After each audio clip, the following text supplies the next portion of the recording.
NBC4 News at 11 starts with breaking news.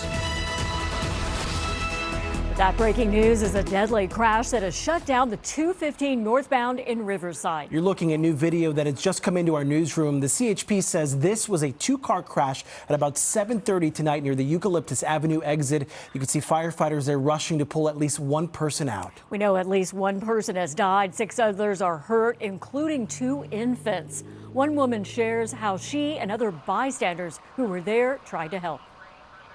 We all tried to pry the doors open. They were pulling sporadically, and I decided to say 1, 2, 3, and we would pull 1, 2, 3, pull. Obviously, we're just human. We are not machines, so we could not get it open. We urgently tried to get to the children in the back, and we were not successful. But I tried keeping the parents calm and telling them that I was there.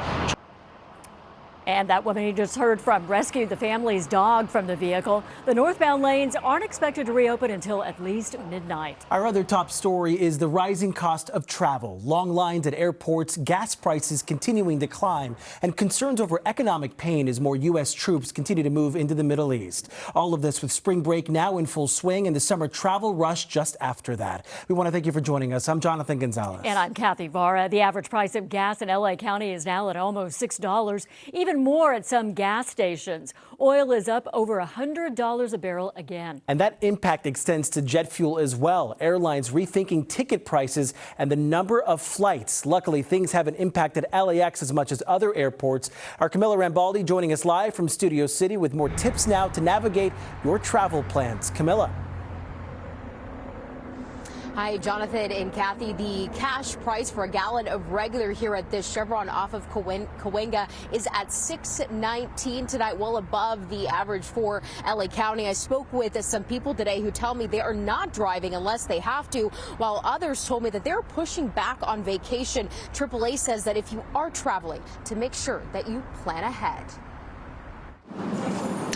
Another day and another gas price hike. Drivers in Los Angeles County are feeling the financial strain on their wallets and cutting back. Definitely not going on vacation because of the far distance of driving. I was supposed to travel out of the country actually, so I don't even know if I'm gonna be able to do that because the flight prices are super crazy. So I think like a lot of people are kind of used to it, but it is kind of shocking. We had nothing solid in the books, but definitely seeing the gas prices go up a little bit, we did kind of have to put those plans on the side. This spring break season, gas prices are so far the most expensive since 2022. And with summer blend gas expected to hit the market the first week of April, AAA says there will be more increases and is reminding travelers to plan ahead. It could definitely have an impact now. However, once it enters the market, we see increases from 20 to 25 cents a gallon. What we are recommending everybody is to book now for maybe the summer.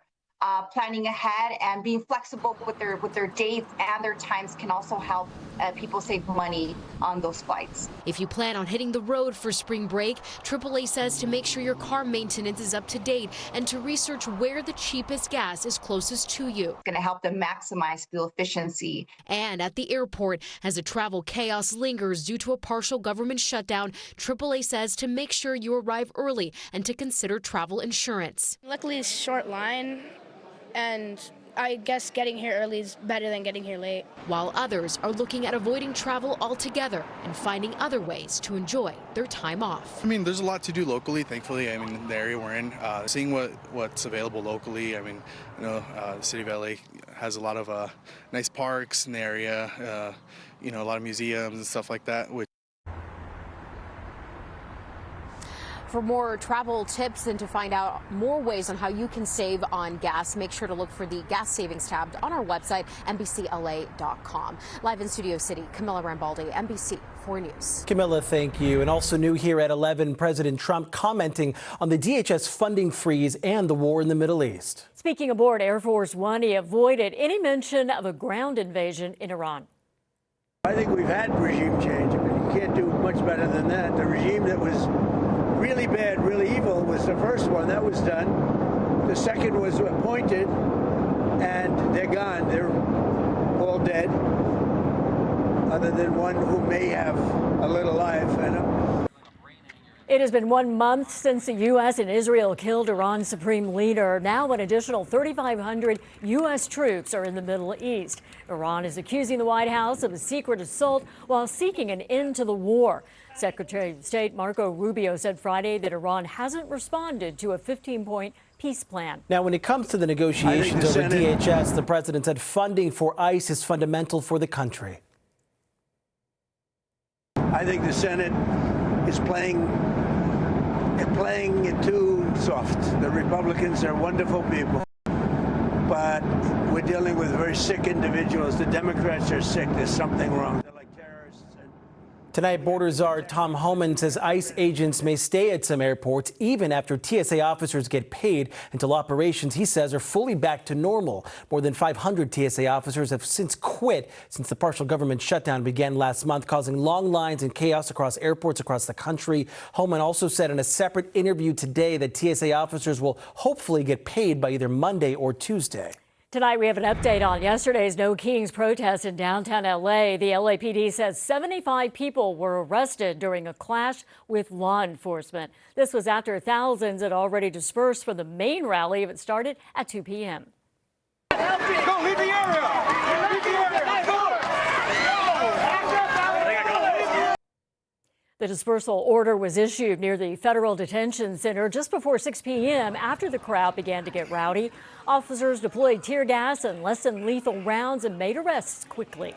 Let's get a check of our weather now. We want to take a look outside. Beautiful Long Beach on another warm Sunday, but a cool down is on the way. Meteorologist Stephanie Elmo here to tell us all about it. Hey, Steph. Finally, we're talking about cooler temperatures on the way. Right now, we're checking out this live picture of LAX, where we're beginning to see some fog roll through the area. Temperatures at the moment here, 58 visibility. Down to 2 miles. So again, the fogginess is continuing to build as we go over the satellite and radar. Again, for some of us, we're still mostly clear, but we can expect some clouds to roll in, especially as we head into tomorrow. Let's zoom out. We have this area of low pressure that is getting its way closer and closer. Out ahead of it, we have plenty of clouds working its way through the area, as you see, especially up into Northern California. And as we continue into tomorrow, we're looking at mostly cloudy skies. Temperatures for tomorrow morning for the basin in the 50s as we continue through the late morning hours, around 11, close to 70, and then we'll be in the upper 70s here through the afternoon hours with just peaks of sunshine. Stay tuned. We're talking about rain chances. Yes, that's right, rain chances beginning on Tuesday. We'll have more coming up in your extended forecast. For now, over to you guys. All right, thank you, Stephanie. We are learning new details about the death of an LA County deputy. He had a medical emergency while participating in the annual Baker to Vegas relay. Deputy Levi Vargas passed away yesterday. He was 30 years old and an 11-year veteran of the department. He is survived by his wife, parents, and siblings. His medical emergency happened during the 2026 Baker to Vegas relay race. It's a 120-mile relay for law enforcement. The route takes runners from Baker, California, through the desert to Las Vegas. Tomorrow, people across LA County will celebrate Farm Workers Day, formerly known as Cesar Chavez Day. The county and city changed the name of the holiday after sexual assault allegations surfaced against the late labor leader. The holiday falls on the last Monday of March. The state also renamed the holiday, but the rest of California will mark Farm Workers Day on Tuesday, which is Cesar Chavez's birthday. Tonight, after 118 years in business, Cole's French Dip in downtown LA is closing up for the last time. For generations, Angelinos have dipped that classic sandwich, and today was the last day to get a taste. Our Tracy Leong spoke to some of the regulars there as they paid homage to this truly LA institution. Here at Cole's French Dip, they stand firm. They're the birthplace of the French Dip sandwich. And today, customers came in to say goodbye and to have one final dip. 100. It's the end of an era in downtown LA. After 118 years, Cole's French Dip is saying farewell to the generations of customers who made it an iconic landmark. The first time I came here was in like 1972 with my mom when I was 11. I have been coming here for 15 years? Oh my God. Since opening in 1908, it has been a legendary spot for locals, tourists, and late-night crowds, famous for its signature sandwiches. I love the atmosphere here at Cole's. It's kind of like, you know, one of those homey places that people hang out. Original French Dip, the OG. Give me some fries, give me a Diet Coke, I'm good. Kohl's has a friendly rivalry with nearby Philippe the Original, both claiming they invented the French dip sandwich. But regulars and the team here say no one makes the French dip better than Kohl's. Kohl's, because the bread is hard. The idea of a French dip I was told, is because the bread is hard, you dip it in the au jus to make the bread softer so it's easier to eat. They invented it, and the meat is absolutely delicious, so tender, and it's one of the ones that you go to when you want a really, really good sandwich. And it's not just the food. Regulars keep coming back for the drinks and the sense of community. I believe I spent $10,000 drinking. I've only been here 3 times in my whole life. But I love their drinks. Over the decades, it's survived economic downturns and changing neighborhoods, remaining one of LA's oldest restaurants. It has a